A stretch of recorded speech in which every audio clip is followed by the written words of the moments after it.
So the human rights discussion is a broad discussion of the integrity of the person, and it also includes economic deprivation.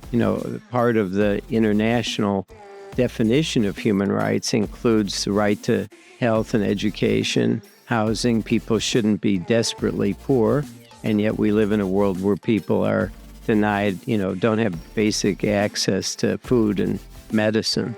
So it's a big discussion, big subject. But for businesses, I think a lot of these issues have just come onto their attention as we've globalized the economy, and all of a sudden they're now working close to home. They're either producing things halfway around the world, farming, manufacturing, mining, and it becomes clear to them that their world includes a lot of these places where human rights are not respected. And you talk about that from the perspective of business, that this isn't just the good thing to do, it's also a strategic imperative for organizations to take that into account. Could you talk a little bit more about that?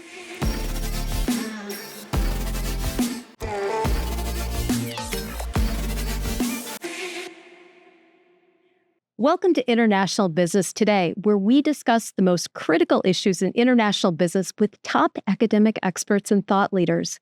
I'm Paula Caligiuri, a professor in the International Business and Strategy Group at Northeastern University's DeMoore McKim School of Business. Today, I'm so happy to be joined by Michael Posner. Michael is a Jerome Kohlberg Professor of Ethics and Finance at New York University's Stern School of Business and founding director of its Center for Business and Human Rights. He's a former U.S. Assistant Secretary of State for Democracy, Human Rights, and Labor. For over 30 years, Michael ran Human Rights First, helping to shape U.S. policies on refugee and asylum law, national security, and human rights. His new book, called Conscience Incorporated: Pursue Profits While Protecting Human Rights. Michael, welcome to International Business Today. It's great to be with you. You've had such a long career in human rights. How did you get into that? A bit by accident, honestly. I grew up, my father was a lawyer. He did public interest work, so I sort of had that spirit. But the idea of working internationally was not something I'd ever thought of. And I was in law school in California, Berkeley. Professor there said, why don't you go and spend a semester in Geneva working with a human rights group? It sounded interesting. I didn't really know what it was. And I wound up spending 8 months looking at what was happening in Uganda when Idi Amin was the dictator, killed several 100,000 of his own people. Mm. When I started, I had to look for Uganda on a map. I went literally home and looked at an atlas to find it. But I wound up interviewing over 100 people. All of them had been affected, family members killed. And I thought to myself, why is nobody paying attention to this? So it was sort of a wake-up call for me.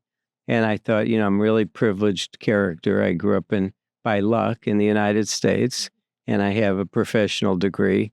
So why don't I take a hand at trying to figure out to do something? That's beautiful. And it's so powerful.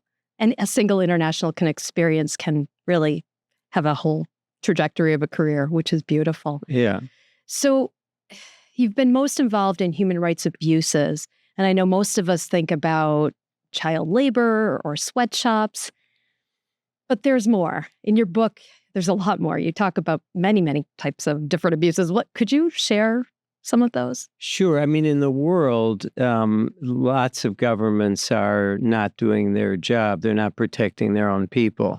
So there's a range of issues relating to the integrity of the person. It could be child labor or forced labor, but lots of people are imprisoned, unlawfully. They're tortured. They're taken advantage of.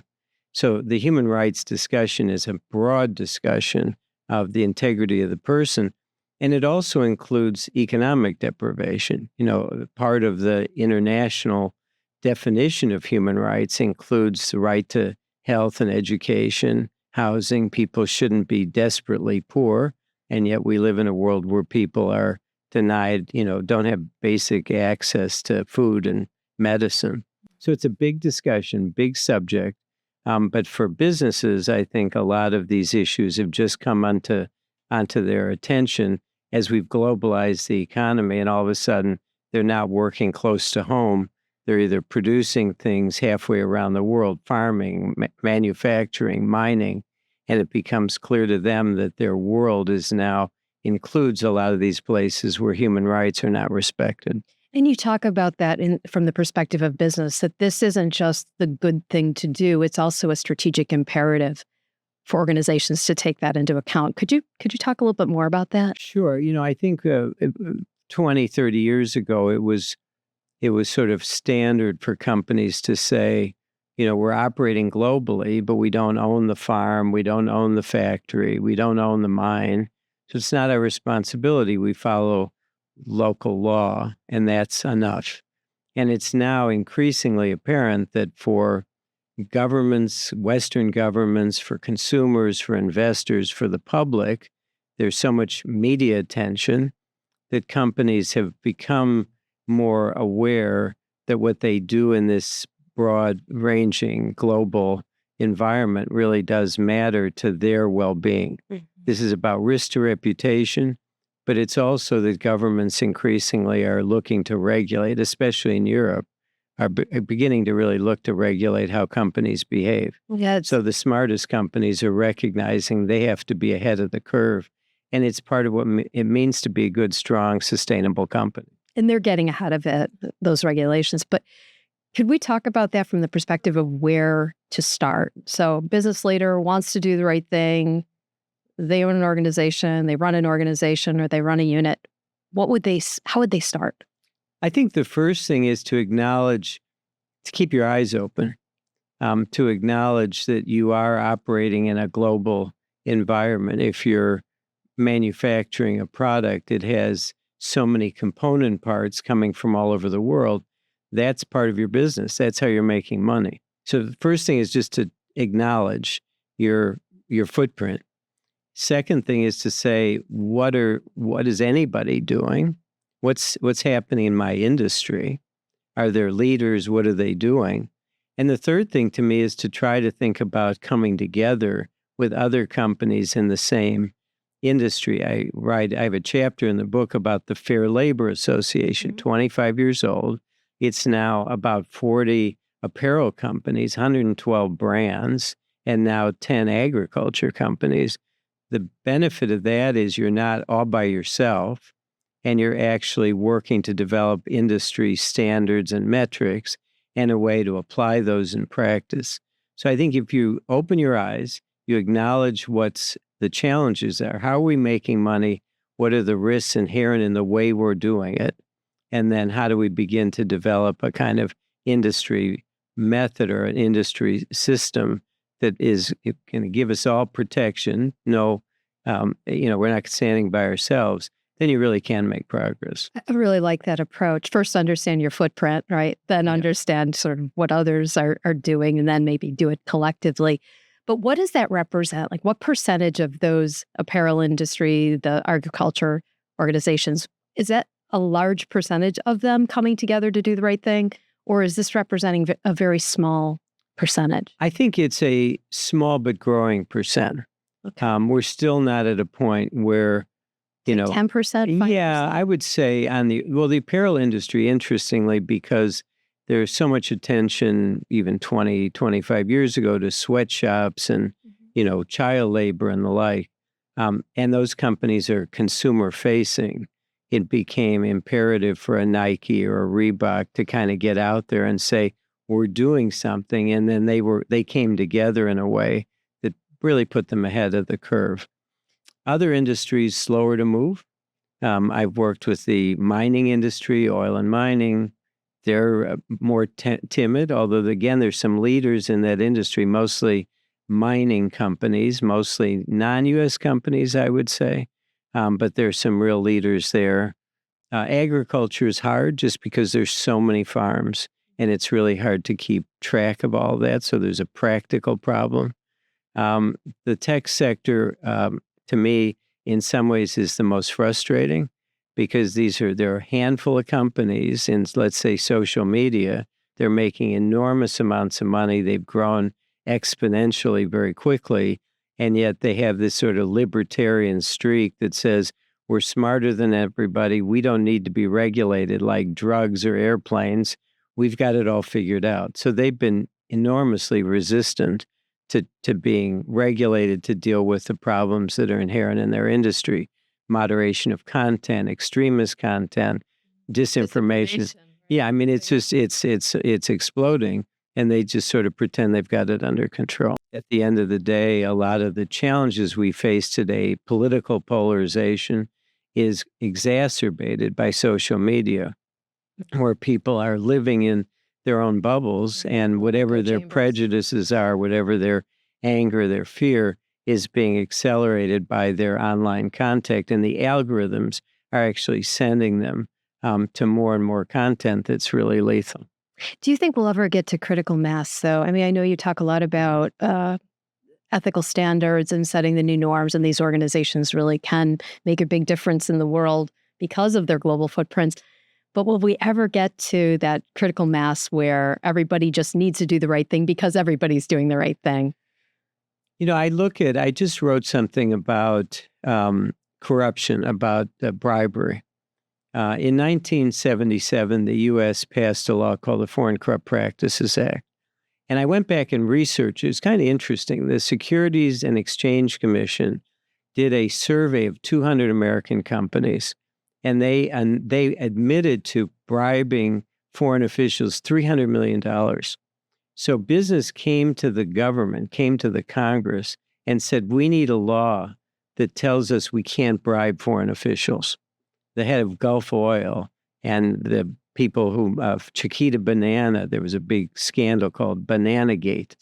And so industry basically worked with government, came up with a formula. It became a global standard. There is, to say that we've eliminated corruption, you can't say that, but it's a very different environment than it was in 1975. So, and industries recognize, companies have recognized, it's actually not good business to be having every foreign official in the places where you want to do business have their hand out for a bribe. Right. And so there are things like that where it becomes obvious to everyone in business that this is really in our interest to have some norms, to have some standards. And that's where I see some of these human rights issues going. They're hard at first, but then when you get there and you realize it's actually better to do the right thing, it's better to have a workforce where everybody's not leaving, where people are productive and satisfied. You treat people better. It's not going to actually cost you that much money to do it. It's the fear of taking that leap initially that keeps companies from doing it. So I am optimistic. That plus the fact that we're going to see more regulation, inevitably, companies are going to have to come to the table and figure out how to do it. But do you think we'll see more regulation, at least in the near term? I mean, Foreign Corrupt Practices Act is a great example. That was sort of government-led, right? That's right. There was a law that one needed to follow. You could say, I'd love to pay the bribe, but I can't because of this law. But I'm not seeing a lot of those laws maybe on the horizon. Do you? Yeah. Well, you know, the gap between Europe and the United States has widened dramatically in the last even 3 months since new administrations come in. The Atlantic Ocean is deeper and wider. So the U.S. is pulling back from regulating industry. That's part of the Trump doctrine. But the Europeans are under enormous pressure from their own consumers, their own investors, their own public. And so there are now 15 regulations that are brewing. Some have already been adopted. Some are going to take effect in the next 3 or 4 years. But there's no doubt that there's going to be more regulation coming from Europe and from some American states. The state of California behaves more like Europe than it does the federal government of the United States. So there's things happening at a local level here, things happening in other places like Australia. But again, the big push is going to come from the European Union. Let's hope. I thought I saw something recently about EU pulling back on some of the regulations. Well, let's talk about that because inevitably the Europeans have gotten out there and they've said, the Germans had a supply chain law, and European business said, oh boy, that's onerous. We don't want to do it. So they've retreated on that and said, we're going to take a couple of years to consolidate all these laws to make them more efficient. I have no problem with that. And then by 2027, we're going to come back and do it. So it's not linear. Okay. It's not going to be, without its bumps in the road. But the notion of regulation is now firmly in place. And so you're going to see somewhere in the next 5 years, 8 years, a regulatory system coming out of Europe. And I think by then the United States will begin to emulate some of those things. Again, maybe at the state level. And then eventually, when we get our bearings back, we'll be looking at that in the federal level as well. Interesting. So off of regulation and maybe into what boardrooms can be doing and what companies can be doing independently. It seems as though DEI, for example, the moment that sort of there wasn't an appetite for DEI, a lot of companies backed off. Does that sort of suggest that maybe companies are really just doing the right thing because it's a good PR?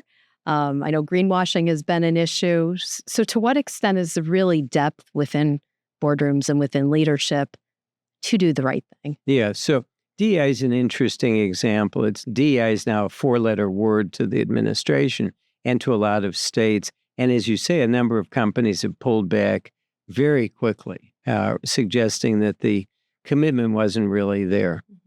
A number of things that the President Trump has done and said have a grain of truth, but he's always got the wrong answer, in my judgment. And so, the notion that we ought to be re-looking at or looking at what do we mean by diversity? What's a solid program that really works is a serious discussion that we should be having. To me, diversity is about giving people an opportunity to compete and to succeed, to excel. We want to have diverse companies. We want to have diverse universities. We want to have a diverse government. That doesn't mean that it's a quota or there's a set number. It means that you're really finding ways to give people with skills or with ambition and with potential an opportunity to compete and excel. That's what diversity and inclusion is about, should be about. And every DEI program didn't work in the way it should. So we can have that conversation. Let's have that honest conversation, but clear about what the objective is. We want a diverse society. We want companies and government to reflect our country. Yeah. And so we're at a point now, unfortunately, where somebody says, oh, DEI is a 4-letter word. We can't use that word. And too many companies, too many universities are backtracking and saying, oh, we really didn't mean it. No, we should mean it. We should stand by our values. And some companies like Costco, companies like Apple, companies like Microsoft have said, this is in our interests. We've made a judgment. We're going to do this. We're not backing down. Those are big companies. It's hard for smaller companies to stand up to the pressure. But I think this is a moment where on an issue like that, people ought to say, the administration's got it wrong. There's a way for us to do this. We can debate the details, but let's not debate the purpose and the objective. I couldn't agree more. I think that idea of valuing inclusion is critical, but how we got there. I was out there a few years ago saying, please stop some of these DEI practices. They're doing more harm. I'm a psychologist. Right. And some of the implicit bias training, unconscious bias training that companies were doing just to say that they're doing something was actually doing more harm than good for helping people have natural interactions with one another. Yeah. So it was actually harming inclusion rather than helping. Yeah. And, after George Floyd was murdered, a lot of companies raced to do something. Right. But they didn't think through what they were doing, and they didn't have the firm commitment. You bring people into a company, and there's no mentoring, there's no training, there's no trying to figure out how to actually make that person succeed. So there were a lot of false initiatives or initiatives that were not well thought out, and they wind up harming the people that they brought in as opposed to helping them succeed. We want people to excel. We want people to take advantage of their potential. We want them to compete and succeed. That's a deliberate effort. Companies, universities, governments need to really be taking the time and energy to figure out how do you do that in a serious way. And that's a conversation we should be having. We shouldn't be afraid of that. Exactly. I couldn't agree more. So including DEI, but certainly all the other things that you talk about in your book and throughout your career. Which companies can you point to say, you know what, they're doing it really well. They're doing it as we should be. Yeah, I mean, in every industry, I find companies that are exemplars, they're models. That doesn't mean they're doing everything I agree with, but they're taking issues on and saying, okay, these are things that we need to grab onto and figure out what the right thing is to do. Microsoft is an example. I talk about them in the book. Big company. Leadership is not afraid to take on tough issues that affect them. I'll give you an example. 8 years ago, Brad Smith, who's the number 2 person at Microsoft, came to me. He was the general counsel at that point and said, you know, I hear from some of my employees, I hadn't really thought about it, it's not a big part of our business, that the facial recognition technology we have and that we're selling to police is not really well developed. It's much better at identifying me, white guy, than a woman or person of color. And so we talked about it, and he agreed, and they agreed to stop selling that technology to police until the technology got better. He did a blog post. We developed something that says this is partly for companies to get better, and the government needs to regulate that. That's a business decision, but it didn't bankrupt Microsoft. Again, it wasn't a huge part of their business, but it was doing the right thing on something that was brought to their attention. Same thing I brought to their attention, cobalt mining in the Congo. 80% of the world's cobalt is produced in the Democratic Republic of the Congo. 20% in these informal or artisanal mines where there are 25,000 kids operating, and there are massive safety issues. Microsoft, again, it's not a big part of their products, but cobalt is in batteries. It's in their devices. It's mostly in cars. That's where the real issue is. But they came along and said, okay, we want to be part of a process to try to figure out how do we formalize those informal sites? How do we get kids off the mines? And there are very few companies that were willing to take that risk. But that was a company, again, that said, okay, if it's part of our business, we're making money, then let's look at what's behind it and try to figure out the right thing to do. And they were Microsoft. They have the power to do things like that. Much smaller companies probably That's right. wouldn't or couldn't. Another example, though, Coca-Cola, you know, sometimes it's a reputational crisis that brings them to the table. I write about in the 90s in a factory in Bogota in Colombia, 2 labor leaders were shot on the floor of a bottling plant making Coca-Cola products. Company initially said, we don't own the factory. We just provide the syrup. And the general counsel, Deval Patrick, who later became governor of Massachusetts, came to my office, and he said, we're being sued. What should I do? I said, forget about the lawsuit. You're going to win the lawsuit. The question is, whose name is on the bottle? Right. And he basically undertook to get the company to pay attention to the fact that they have a responsibility to deal with their bottling plants.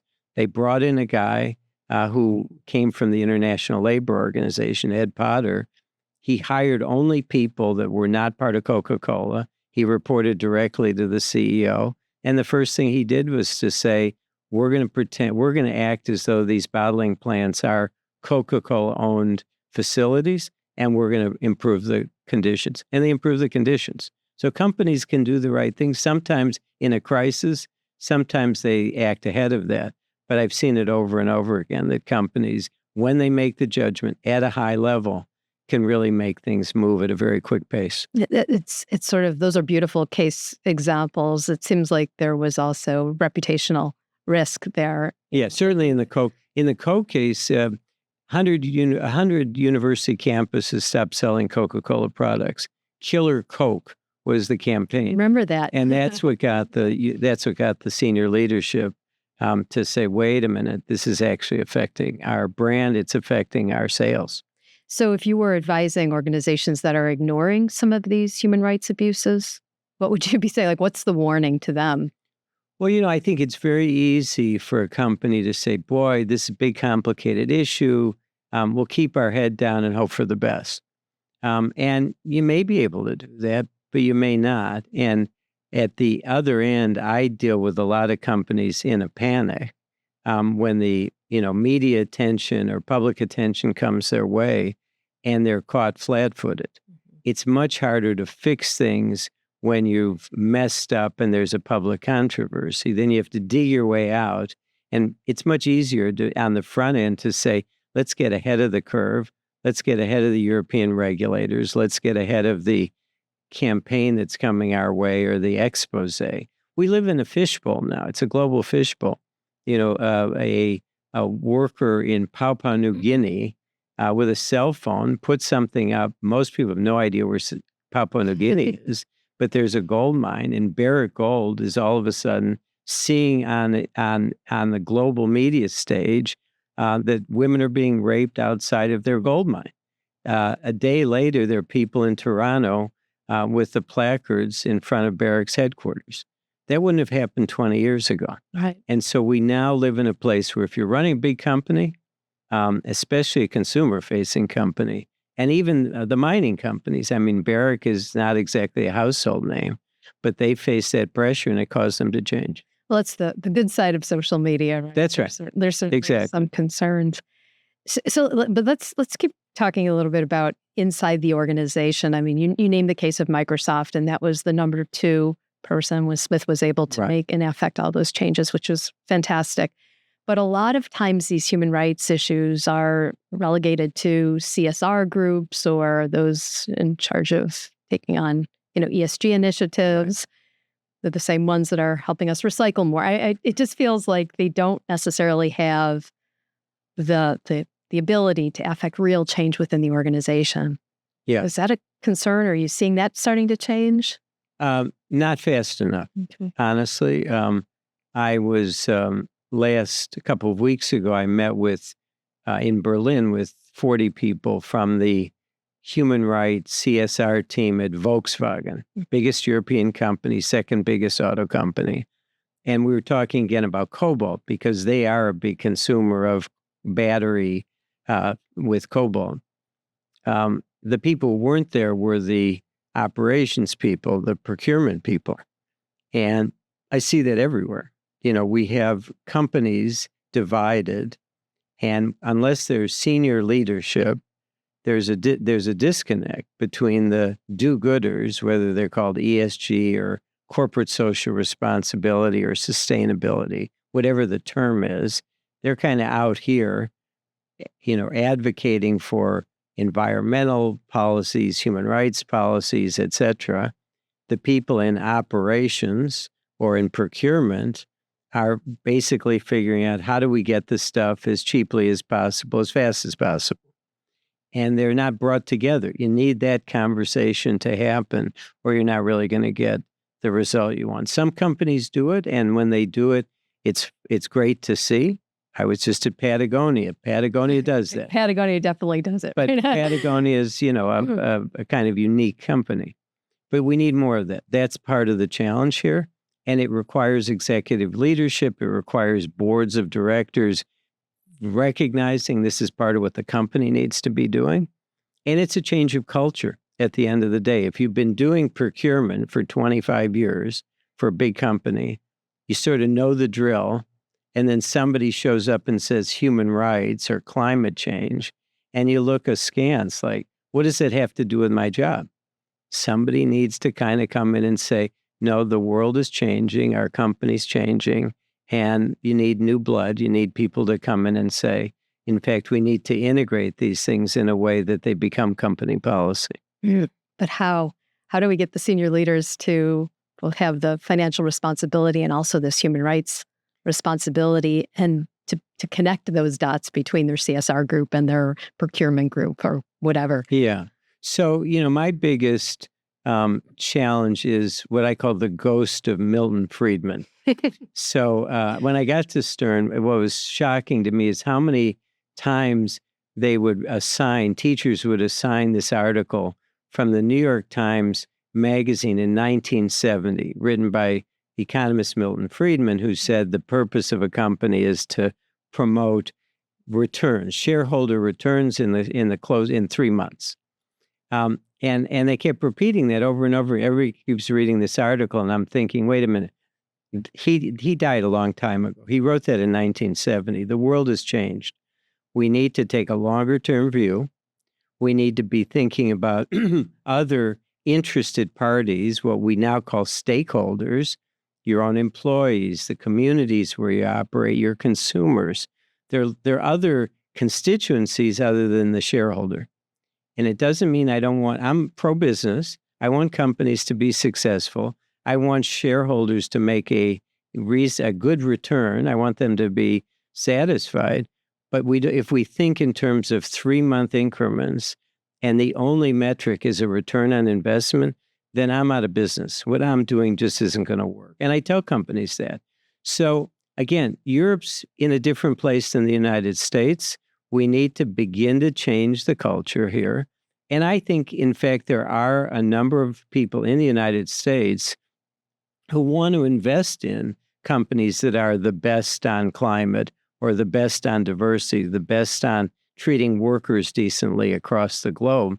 We're not giving them that opportunity. So one of the things we've been pushing is in what we call ESG values funds. I would like to see BlackRock and State Street and Vanguard offer what I would call the real ESG or ESG values funds, where you're saying to investors, potential investors, we'll tell you the top 25 companies in the manufacturing sector and in terms of how they deal with climate change or how they deal with their workers.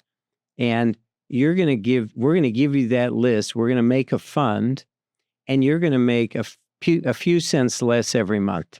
You're going to make a little bit less of a profit, but you're going to go to sleep at night knowing that your investment coincides with your values. We do that all the time. We buy electric cars that are more expensive. We buy organic products that cost more.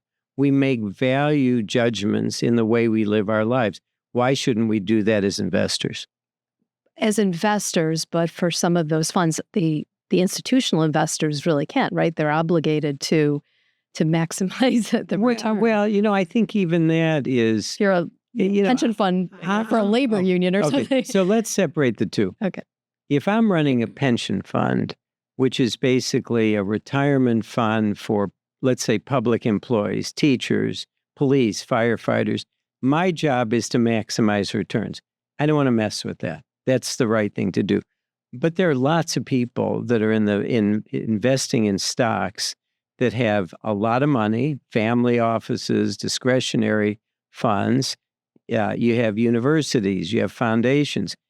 It ought to be possible in that universe for some group, it won't be a majority, but let's say 5% of the population, people with disposable income, made the judgment, I care enough about this, I want to invest in the companies that are truly doing better on environment or human rights. That's what I care about. I would break apart, by the way, the environment and the human rights. I'd have a climate fund, I'd have a diversity fund, I'd have a fund that deals with global labor.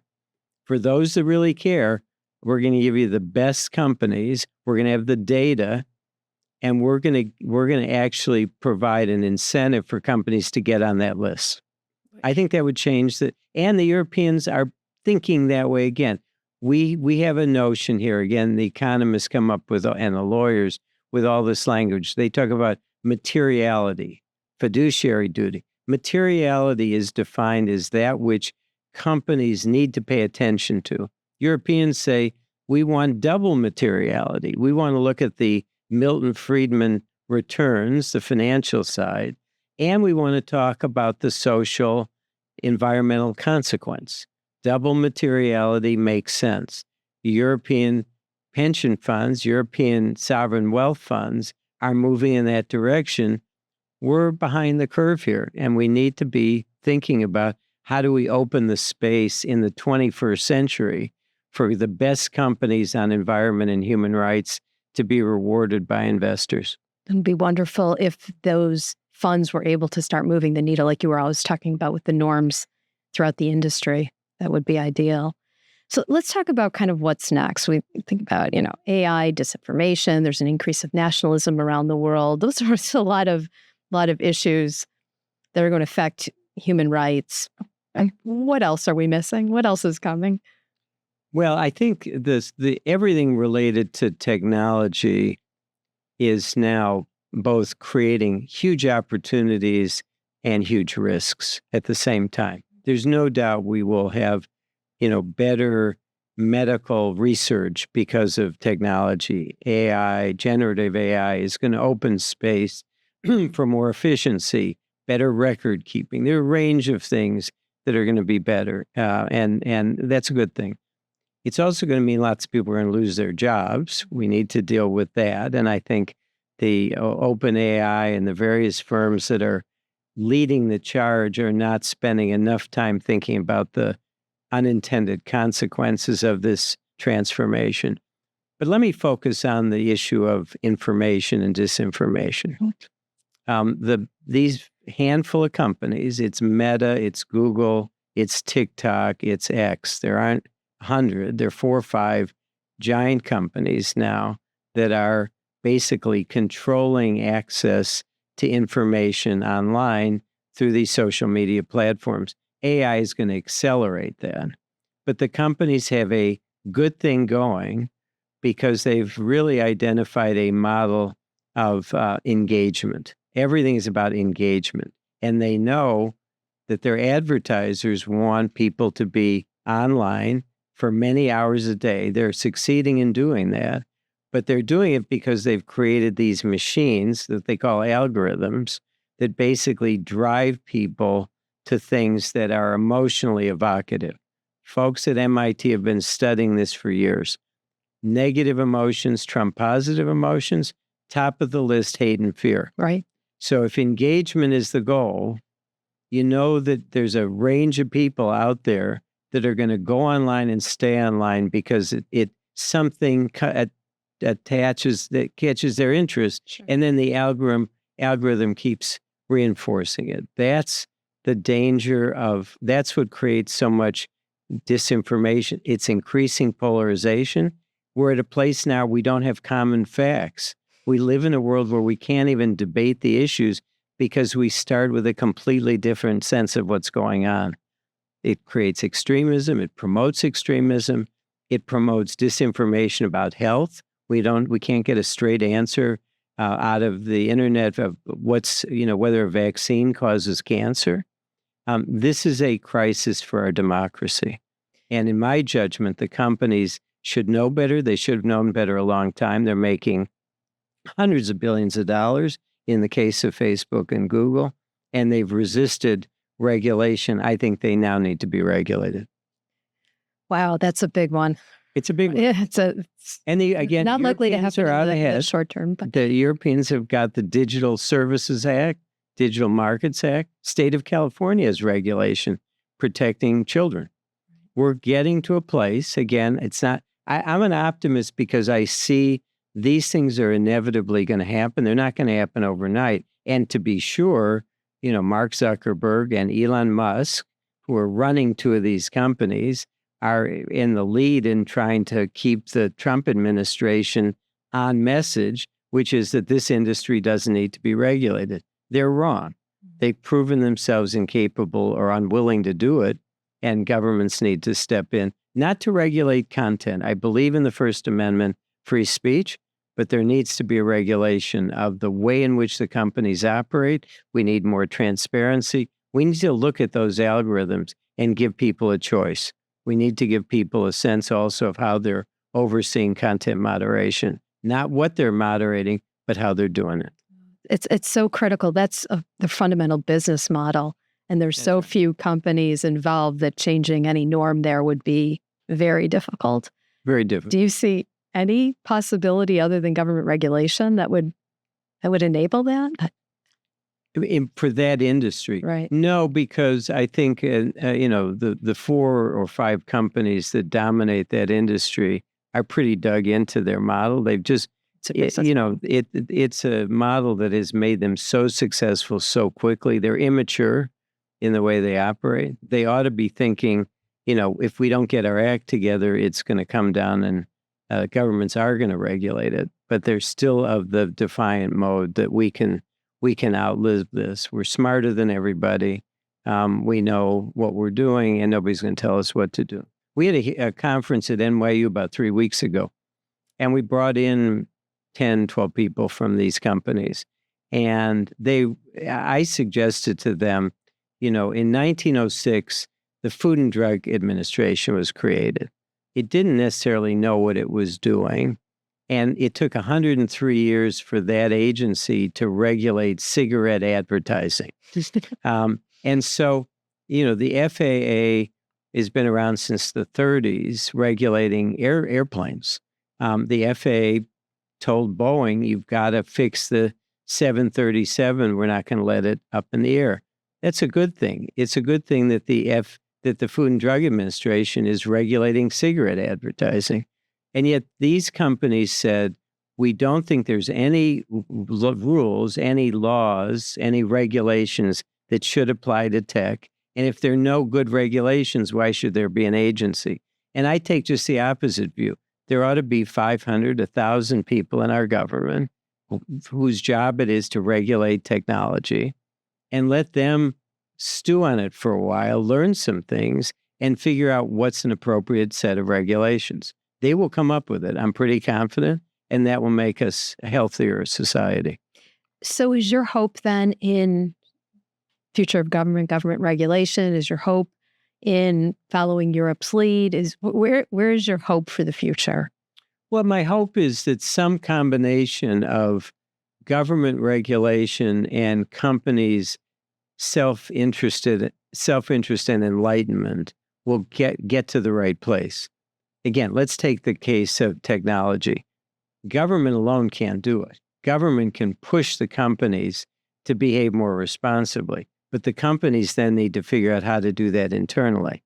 So I'm never a believer that somehow government is the solution, but I also think in many areas, tech would be one, companies need a kick in the pants. Mm-hmm. And so it's some combination of government as a catalyst, providing some standards, some accountability, and pushing companies to behave better, and then enlightened business leaders who come in and say, you know what, we better figure this out. This is core to how we're making money.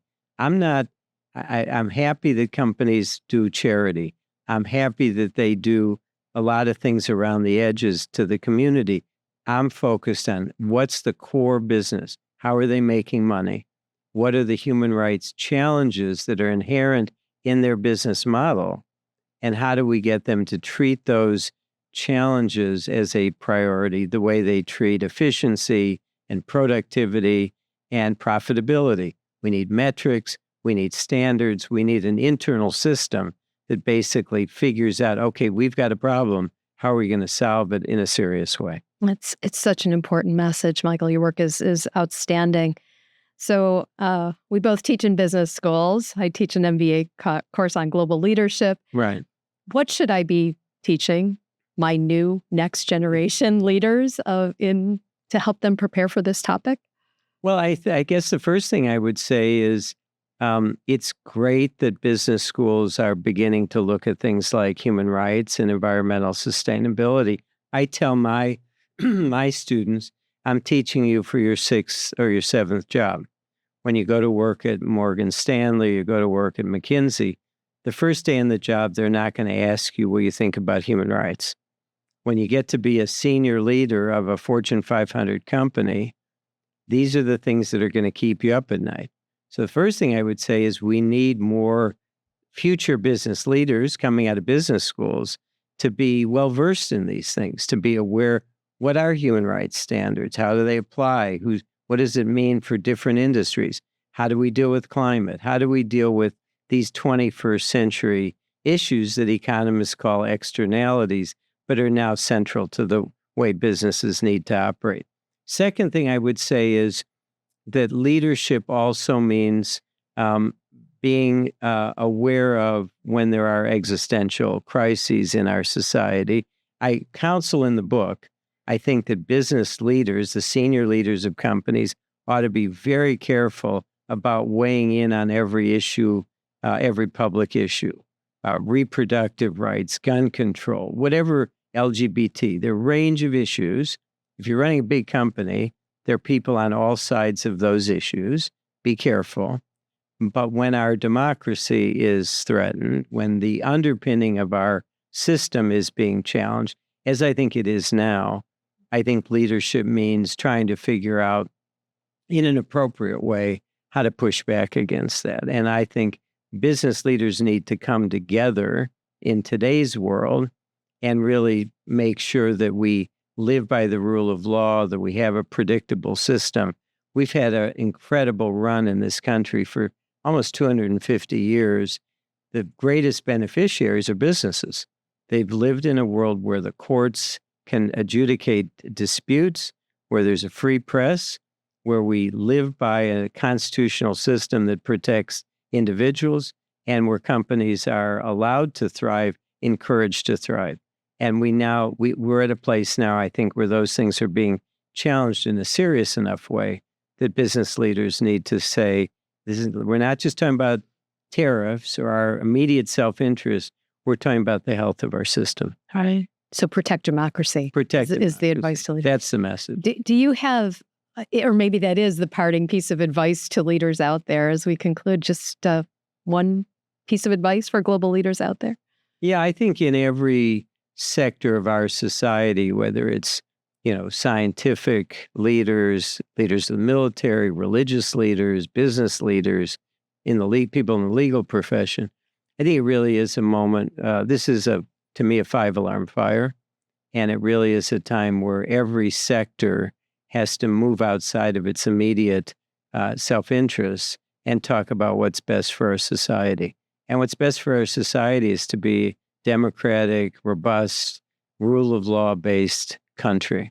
It served us well. It will serve us in the future. And I hope this is an aberration, but we're really now being challenged in a way that I've certainly never experienced in my lifetime. And I think leaders in every sector have to step up. Boy, and that is outstanding advice. Michael, thank you so much. Thank you. Great to be with you. To our listeners, thank you for joining us for this episode of International Business Today. If you enjoyed this episode, don't forget to hit the subscribe button. Please know that your 5-star reviews mean the world to us, helping others discover the show. Until next time, stay curious and send questions. We'd love to hear from you.